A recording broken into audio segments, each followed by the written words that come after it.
Hello everyone, welcome to my channel. నేను మీ మధు.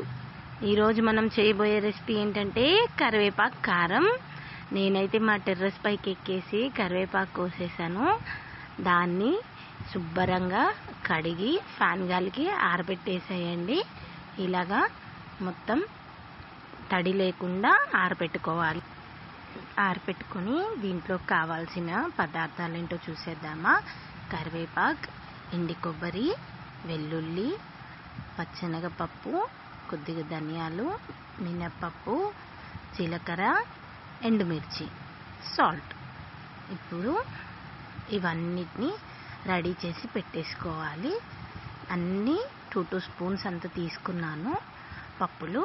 ఇప్పుడు stove పైన ప్యాన్ పెట్టేసుకొని కొద్దిగా ఆయిల్ వేసి ఒక్కొక్కటిగా వేసుకుంటూ మనం అన్నిటినీ ఫ్రై చేసుకుందాం. ముందుగా జీరా, మినప్పప్పు, పచ్చెనగపప్పు, ధనియాలు వేసేసి లైట్ బ్రౌన్ కలర్ వచ్చేదాకా ఫ్రై చేసుకోవాలి. ఫ్రై చేసుకున్న తర్వాత అలాగా సిమ్లో పెట్టుకొని ఫ్రై చేసుకోండి. అలా ఫ్రై అయిన దాంట్లో మీ కారంకి తగ్గినన్ని మిరపకాయలు వేసుకోండి.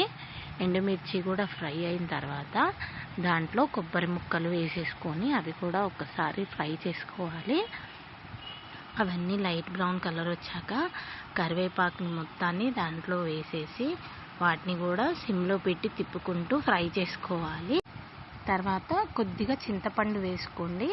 చింతపండు కూడా వేసి మళ్ళీ ఒకసారి మొత్తాన్ని కలిసిపోయేలాగా తిప్పండి. ఇదో ఇలా ఫ్రై అయితే సరిపోతుంది.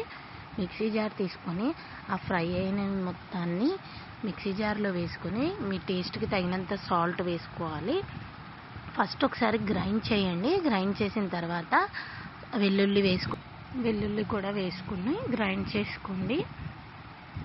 ఇప్పుడు ఇలా గ్రైండ్ చేసుకుంటే చాలు, మరీ మెత్తగా అవసరం లేదు. ఇప్పుడు ఇది మొత్తాన్ని ఒకసారి కొద్దిగా మనం పోపు ఇష్టం ఉన్న వాళ్ళు పెట్టుకోవచ్చు, లేదంటే అలాగే వేసుకోవచ్చు, ఏం పర్లేదు. నేను మాత్రం పోపు పెట్టుకున్నాను. దాంట్లో కావాల్సిన పోపు దినుసులన్నీ వేసేసుకొని శనగపప్పు, మినప్పప్పు, జీరా అన్నీ వేసేసుకొని ఇలా బ్రౌన్ కలర్ వచ్చేదాకా ఫ్రై చేసుకొని కొద్దిగా కరివేపాకు వేసుకోండి. అది కూడా ఫ్రై అయ్యాక ఈ కారపొడి మొత్తాన్ని దాంట్లో వేసేసుకొని పోపు అంతా కలిసేలాగా ఒకసారి తిప్పేసుకోవాలి. ఇలా తిప్పేసుకున్నాక మీకు సాల్ట్ కావాలంటే ఇప్పుడే కొంచెం వేడి మీద చెక్ చేసుకొని వేసుకోండి. అంతే అండి, ఎంతో సింపుల్, ఈజీ, టేస్టీ కారం రెడీ అయిపోయింది. మీరు కూడా ట్రై చేసి ఎలా ఉందో నాకు కామెంట్ చేయండి.